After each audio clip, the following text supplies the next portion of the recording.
John Miller's hands clenched the steering wheel, his knuckles pale ghosts against the worn leather. The fuel needle on his ancient pickup trembled dangerously close to empty, a faithful echo of the hollow feeling in his own gut. Outside, the world had dissolved into a maelstrom of white. Another rejection today, another door politely, but firmly, closed in his face. Each, "We'll keep your resume on file," felt like another shovelful of snow burying him deeper. Then, through the blinding curtain of the blizzard, a faint, desperate pulse. Hazard lights. Someone else ensnared. Every instinct, honed by years of scraping by learning to prioritize his own survival, screamed at him to drive on, to conserve what little fuel, what little hope he had left. But a deeper, quieter voice, a voice he hadn't realized was still alive within him, whispered a different command. He didn't know it yet, couldn't possibly comprehend, as he slowed his truck, that this one choice, this small detour in a raging tempest, wasn't just about helping a stranger. It was a first step toward a destiny, a reward, that would redefine everything he thought he knew about his own worth. Sergeant John Miller, that's who he used to be. An Army medic, his hands trained to mend, to soothe, to hold back the tide of despair in places where hope was a foreign currency. But the uniform was long packed away, replaced by threadbare jeans and a weariness that clung to him like the scent of motor oil from his latest odd job. Home was a tiny, drafty apartment on the forgotten edge of town, where the silence was broken only by the rustle of overdue notices on his small kitchen table. Each one was a paper shackle, tightening its grip. He took any work he could find. A few hours hauling furniture for a moving company, a graveyard shift stacking shelves at the all-night grocery, a painstaking afternoon fixing a neighbor's leaky faucet for a $20 bill he desperately needed.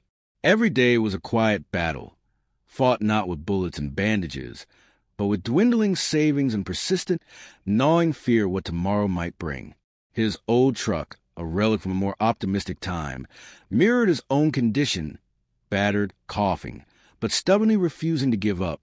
It was his lifeline, his means of chasing the scarce opportunities that occasionally flickered into existence.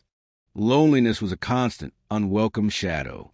His family lived several states away, their phone calls growing shorter, the chasm between their lives and is widening with each passing month. His brothers in arms were scattered, each grappling with their own echoes of the past, their own civilian battlefields. Sometimes he'd find a fragile piece volunteering at the local animal shelter, the quiet nuzzle of a homeless dog, the contented purr of a forgotten cat.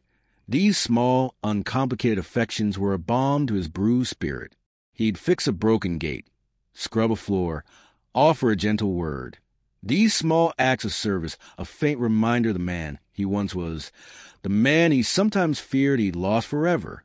He wasn't looking for thanks, just a momentary reprieve from a heavy cloak of his own solitude.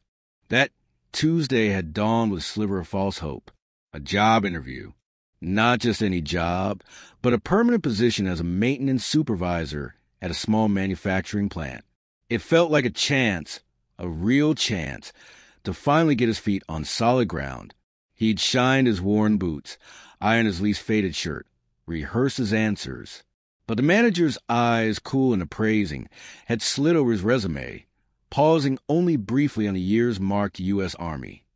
Impressive service, the manager had said, the words hollow. But we're looking for someone with more recent, relevant industry experience. We'll be in touch. John knew the code. It was another dead end. The drive away from the plan had been a blur of simmering frustration and encroaching despair. The first snowflakes, innocent and delicate, had begun to fall then, a deceptive prelude to the white fury that now consumed the landscape. He'd been so lost in his own bleak thoughts, the raw sting of dismissal, that he'd nearly driven right past them. Those faint intermittent flashes of orange, a desperate SOS swallowed by the storm on a lonely stretch of highway miles from anywhere. His first instinct, born of cold and hunger and the gnawing fear of his own precarious situation, was to keep going. His gas tank was nearly dry. His apartment, though cold and empty, was at least shelter. This blizzard was no joke. People died in conditions like these. Getting involved was a risk, a serious one. What if he got stuck too? What if his old truck finally gave out? He imagined himself freezing, stranded, just another casualty of the storm. He could almost feel the icy fingers of the wind reaching for him, beckoning him toward a foolish, noble demise. He pictured the last few dollars in his wallet, earmarked for a loaf of bread and a can of soup. Helping someone else would cost him time, precious fuel, and expose him to the brutal cold that was already seeping into his bones. But then, through a momentary lull in the swirling snow, he saw the car more clearly. A dark, sleek sedan, awkwardly nosed into a snowdrift, looking as vulnerable and out of place as a songbird in a hurricane. And in the driver's seat, a small, still silhouette, the medic in him, the part that had run toward explosions, not away from them, stirred. The part of him that knew what it was to be alone and in trouble. With a sigh that plumed white in the freezing air, a sigh that was part resignation, part resolve, John flicked his turn signal. The decision felt momentous, a silent vow made against the screaming wind. He maneuvered his groaning truck onto the treacherous shoulder, the tires spinning for a terrifying second before finding purchase. The wind hit him like a physical blow the moment he opened his truck door, stealing his breath and plastering icy snow against his face. He pulled his thin, knitted cap down further, the wool a pitiful defense against a razor-sharp cold. Every step towards the stranded sedan was a monumental effort. Snowdrifts, sculpted by the relentless wind, were already thigh-deep in places, and visibility was a terrifying few feet. The air was filled with a high-pitched, mournful howl, the sound of nature's untamed fury. He felt exposed, vulnerable, a tiny, insignificant figure in a vast, indifferent expanse of white. As he drew closer, he could see it was a luxury car, an older model perhaps, but meticulously maintained, now looking utterly defeated by the elements. He rapped on the driver's side window, his knuckles already aching with cold. A woman's face, pale and framed by elegant silver hair, turned towards him, her eyes wide and dark, held a mixture of apprehension and dawning hope. She fumbled with the window mechanism, and it lowered a few inches, admitting a fresh blast of snow and frigid air. "Ma'am, you all right in there?" John's voice was hoarse, snatched away by the wind almost as soon as he spoke. She was elderly, her features refined, her gloved hands trembling slightly as she clutched a small, expensive-looking handbag in her lap. In the passenger seat, neatly folded, was a wheelchair, a wave of protectiveness, unexpected and strong, washed over him. "Oh, my dear boy, thank heavens." Her voice was surprisingly steady, though thinned by age and the current stress. "I seem to have a flat. Completely shredded, I think. And my telephone no signal, of course. I've been sitting here for, it must be nearly an hour. I was beginning to think." Her voice trailed off, her gaze flicking nervously toward the swirling snow outside. John nodded, his eyes quickly assessing the situation. The front passenger side tire was indeed flat, brutally gashed and buried deep in the snow. "This is a nasty one, ma'am. The storm's getting worse. But don't you worry. Let me see what I can do." He tried to offer a reassuring smile, but his face felt stiff, almost frozen. His own pressing problems, the gnawing hunger, the biting cold that was already making his teeth chatter, receded into the background. Here was a person in need. Here was something tangible he could fix. His toolkit, stashed in the rusty bed of his truck, was a motley collection of aging tools, some inherited, some bought cheap, but it had seen him through many a tight spot. The prospect of changing a tire in these conditions, however, was genuinely terrifying. The wind was a malevolent force, threatening to tear the tools from his hands, to blind him with driven snow. He was already cold, shivering despite his layers, and this exertion would drain what little warmth he had left. His old shoulder injury, a persistent reminder of a long-ago firefight, throbbed in protest at the mere thought of wrestling with frozen lug nuts. For a dangerous second, He considered just trying to call for a toast service on his own phone, though he doubted he had much signal either. But he knew, with a grim certainty, that on a night like this, the wait would be interminable if anyone even ventured out. And this woman, she looked so frail. Leaving her here wasn't an option. "You just stay put in the car, ma'am, where it's a bit sheltered," he instructed, his voice carrying a quiet authority. "I'll get this sorted out for you."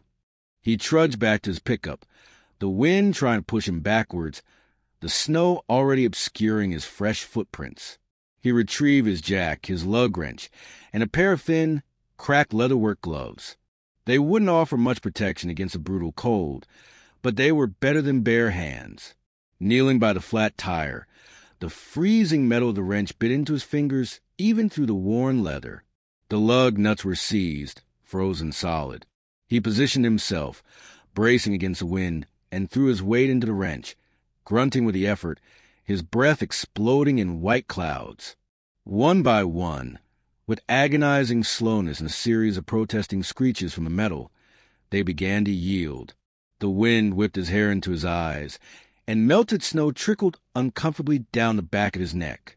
His jeans were quickly becoming soaked and stiff with ice. He risked a glance towards the sedan.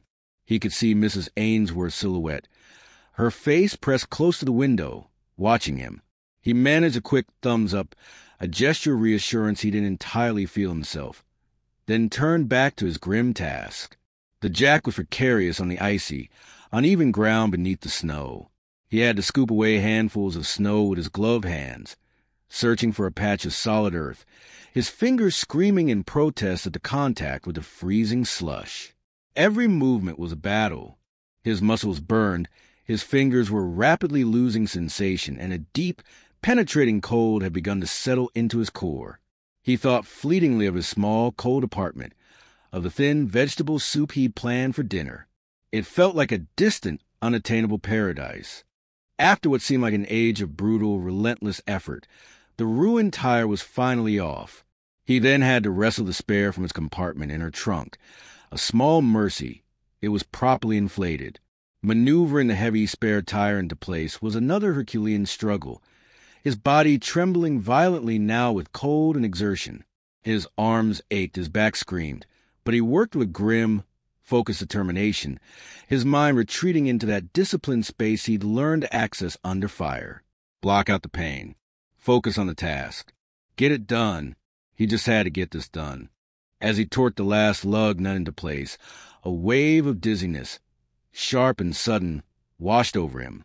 He leaned heavily against the side of the car for a moment, gasping for breath, spots dancing before his eyes.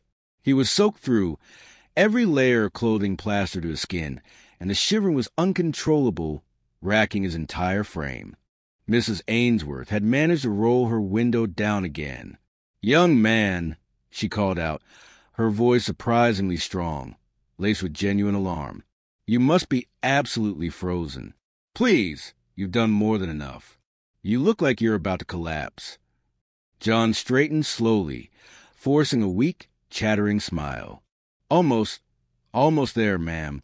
Just need to lower the jack and stow the flat."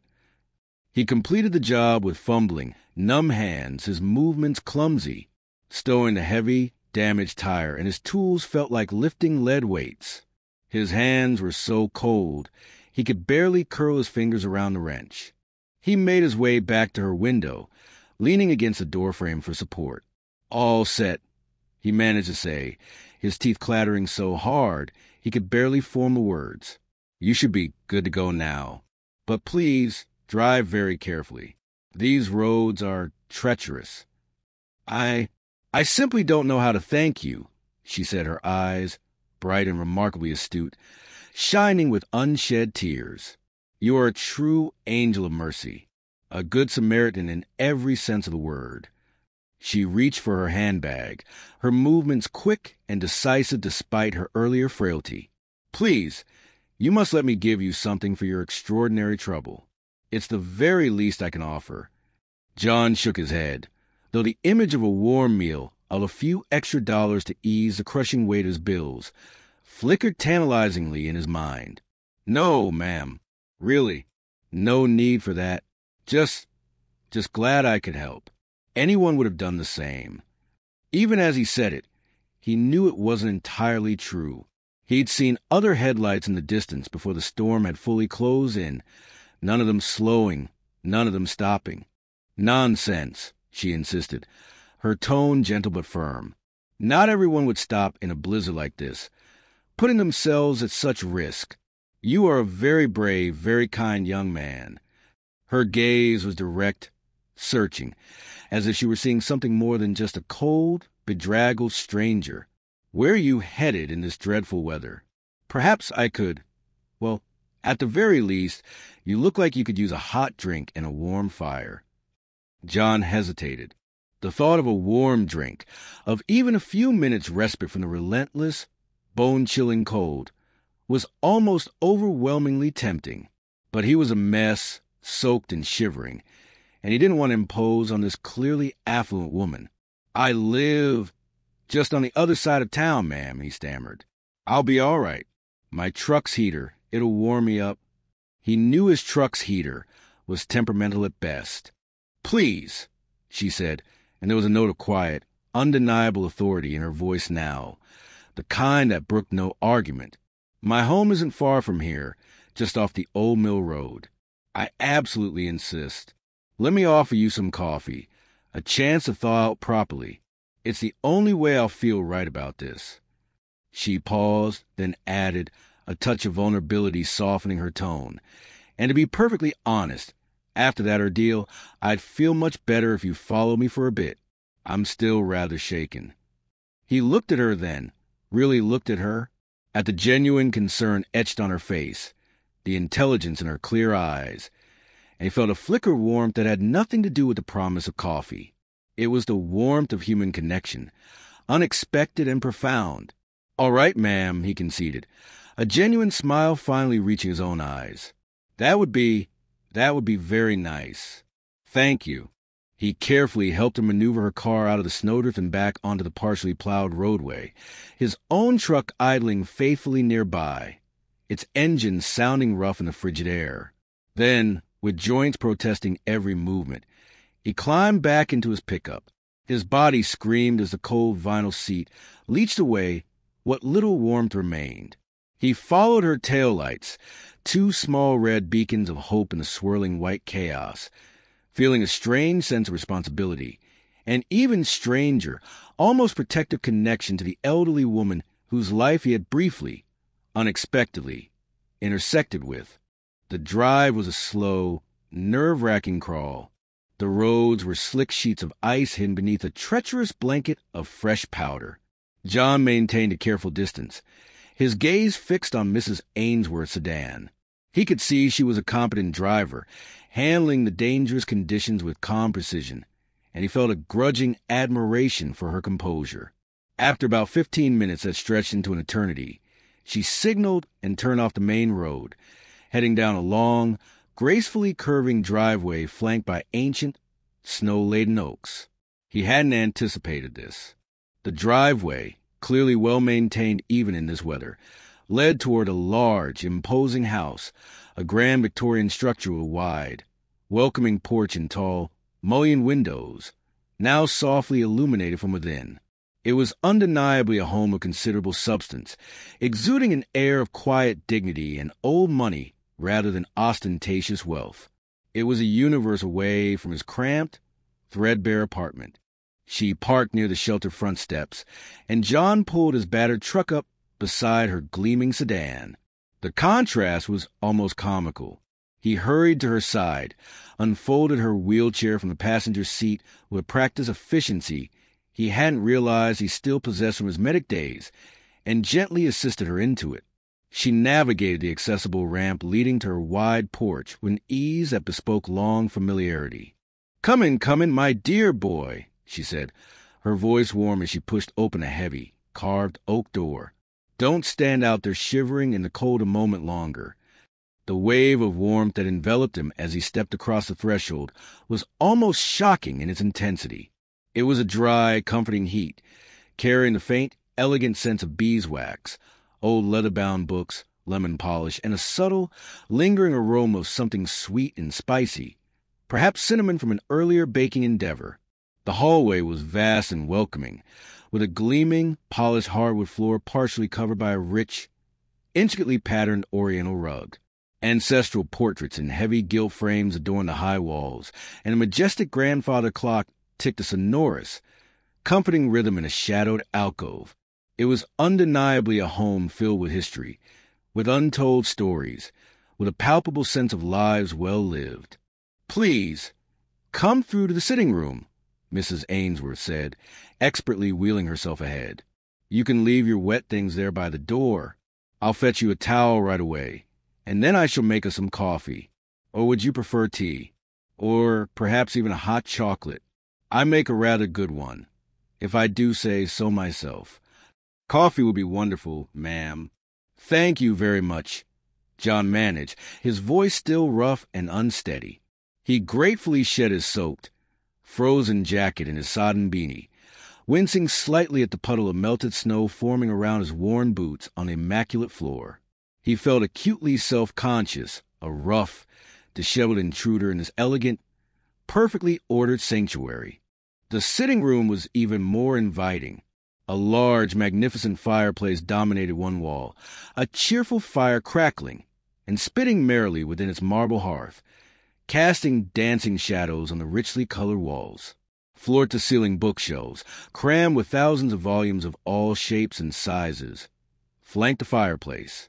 Deep, comfortable-looking armchairs and a plush sofa, upholstered in a tasteful brocade, were artfully arranged around a large, low coffee table. Silver-framed photographs graced a mantelpiece and various inlaid side tables. A handsome, distinguished man in a high-ranking military uniform, undoubtedly her late husband. Smiling children and grandchildren captured in moments of joy. Scenic vistas from travels to exotic lands. It was a room that spoke volumes of life filled with love, intellect, and quiet contentment. Mrs. Ainsworth returned promptly, carrying a large, fluffy bath towel. "Here you are, John. I took the liberty of assuming your name from your truck registration. I hope you don't mind. Now, please, make yourself comfortable by the fire. I shan't be a moment with that coffee." She offered him a genuine, radiant smile that softened the lines on her face, making her look younger, almost luminous. John gratefully accepted the towel, drying his damp hair and face, the warmth from the fire beginning to seep into his chill bones, a slow, blissful thawing. He sat gingerly on the edge of one of the plush armchairs, still feeling somewhat out of place, yet, paradoxically, also strangely at ease. He found his gaze drawn to the photographs on the mantelpiece. The man in uniform had kind eyes, a strong jaw. He looked like a man of principle, a leader. Eleanor Ainsworth returned a few minutes later, skillfully maneuvering her wheelchair while balancing a heavy silver tray laden with 2 steaming mugs of coffee, a creamer, a sugar bowl, and a plate piled high with golden brown biscuits. "I hope you don't mind instant," she said with a conspiratorial wink. "It's considerably quicker in an emergency. And these are my late husband Arthur's favorite ginger snaps. I baked them just yesterday." She placed the tray carefully on the low table between them. This is incredibly kind of you, Mrs. Ainsworth," he said, realizing he'd assumed her name, but hadn't formally heard it. "Oh, heavens, forgive my manners. Eleanor Ainsworth. And please, you must call me Eleanor." She offered her hand, and he took it, surprised by the firm, confident grip. "John Miller, ma'am. Eleanor."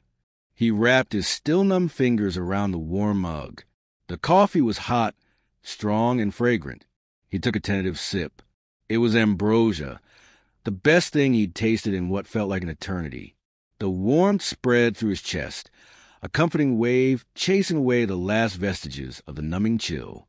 They sat in a companionable silence for a few moments, the only sounds a gentle crackle and hiss of the fire and the distant, muted howl of the wind, now a vanquished beast safely kept at bay beyond the thick stone walls. "You know, John," Eleanor began, her voice soft but clear, "my late husband, Arthur, he was in the service as well. Army. A brigadier general. In fact, by the time he retired. John looked up, startled. "Really, ma'am? Eleanor?" "Indeed." A nostalgic smile touched her lips. He served with distinction in Korea and later in Vietnam. He always said those years, the camaraderie, the sense of duty, were the most formative experiences of his life. He was a man of immense integrity, John, unflinchingly brave. Very much like you, I suspect. Her gaze was thoughtful, appraising. He would have liked you immensely. He had a profound respect for those who put the welfare of others before their own, especially those who did so without expectation of reward. John felt an unfamiliar warmth creep up his neck. He wasn't accustomed to such direct, unequivocal praise. "I just did what seemed right, Eleanor. What anyone would do in that situation." Eleanor smiled, a knowing, gentle expression. "Perhaps what anyone should do, John. But not everyone does. Not anymore. That innate selflessness, that willingness to step into breach for a stranger, is becoming an increasingly rare and precious commodity in this world." She paused, her gaze drifting towards a portrait of her husband over the mantel. "Arthur and I, we always believed passionately in the importance of giving back, in supporting those who served our country, those who made profound sacrifices. It was a cornerstone of his life, of our life together. After he passed away, I made it my mission to continue that legacy in whatever way I could." She took a delicate sip of her coffee, then set the fine china mug down with a quiet click. "John, what you did out there tonight, it wasn't merely about changing a flat tire in a blizzard. It was an act of profound kindness in the face of significant personal adversity. It was an act of considerable courage. You faced down that storm for a complete stranger without a moment's hesitation for your own comfort, your own safety, your own dwindling resources." John found himself unable to speak. He wasn't used to such earnest acknowledgement, such insightful praise. He usually preferred to remain in the shadows, unnoticed. Eleanor continued, her voice imbued with a quiet, compelling intensity. "My husband, Arthur, before he passed, he used a significant portion of his estate to establish a charitable organization, the Ainsworth Foundation." John's breath caught in his throat. The Ainsworth Foundation? He knew that name. Everyone in the region knew it. It was one of the most respected philanthropic organizations in the state, renowned for its impactful work, particularly its extensive program supporting veterans. He'd even, in a moment of desperate fantasy, consider approaching them for assistance himself, but had quickly dismissed the idea, feeling the situation wasn't dire enough to warrant their attention, or perhaps, deep down, feeling he wasn't worthy of such help. Eleanor observed a flicker of recognition, of dawning comprehension, in his eyes. Her expression remained kind, patient. "I am the chairwoman of the Ainsworth Foundation, John, and for some months now, I've been actively searching for a very particular kind of individual, someone with unshakable integrity, with proven practical skills, someone who possesses a deep, empathetic understanding of what it truly means to serve, and then to face the often daunting struggle of transitioning back to civilian life. I've been looking for someone to spearhead and manage a new, vital outreach program we're launching, a program specifically designed to provide direct, hands-on assistance to veterans in our more remote, often underserved rural communities." John's coffee cup rattled precariously in its saucer as he hastily set it down on the table. His heart was hammering against his ribs like a trapped bird. He couldn't quite believe what he was hearing. This elegant, kind, elderly woman, whose tire he had just changed in the midst of a raging blizzard, was offering him. What exactly was she offering him? It seemed too fantastical, too impossible. "John," Eleanor said, her eyes, clear and incredibly perceptive, holding his. There was no pity in her gaze, only a profound, respectful seriousness. "I believe, with a certainty that surprises even myself, that I may have just found that individual. I realize this is incredibly sudden, and perhaps, to some, it might seem unorthodox, but I have always been a rather astute judge of character. Arthur used to say it was my superpower. A faint smile played on her lips. What you did tonight. John, your actions spoke with an eloquence that no meticulously crafted resume or rehearsed interview answer ever could. Your character was laid bare by that storm, and it shone. She leaned forward slightly, her earnestness palpable. The position I'm describing would involve identifying needs, coordinating essential resources, liaising with local veterans associations and support groups. And yes, sometimes it would mean getting your hands dirty, quite literally, helping a fellow veteran out a tight spot, much like you did for me this evening. It would require boundless compassion, unwavering resilience, and a genuine, unshakable desire to make a tangible difference in people's lives. It is, of course, a fully salaried position with comprehensive benefits. It's a real job, John, a profoundly meaningful one. John was utterly speechless. He opened his mouth, then closed it again, no words forthcoming. It felt as though the very ground beneath him had shifted, the world tilting on an unforeseen axis. Only a few short hours ago, he had been staring into the abyss of another cold, hungry night, another stinging rejection reinforcing his sense of worthlessness.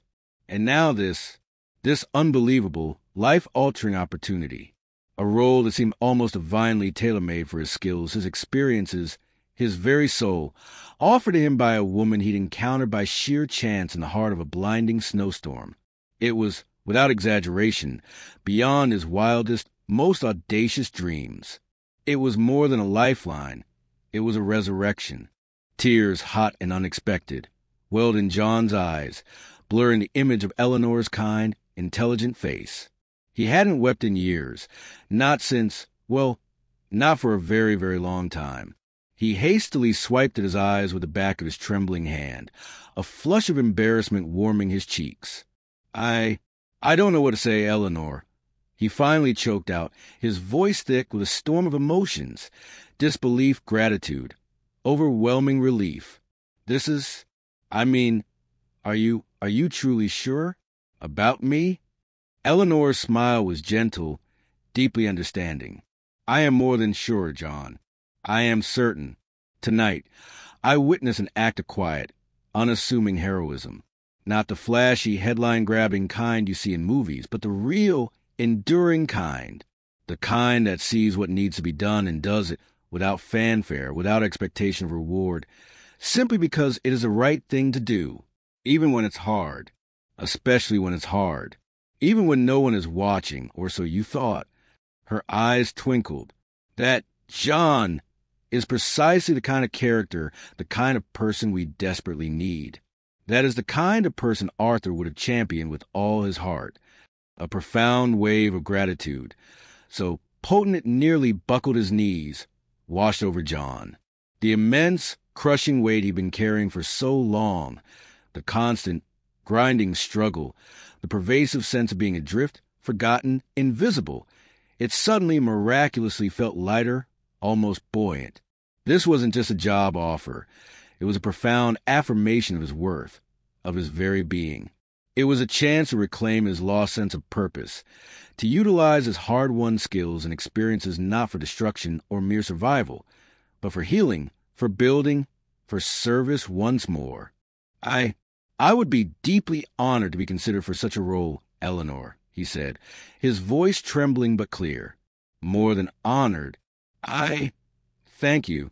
You have absolutely no idea what this means to me.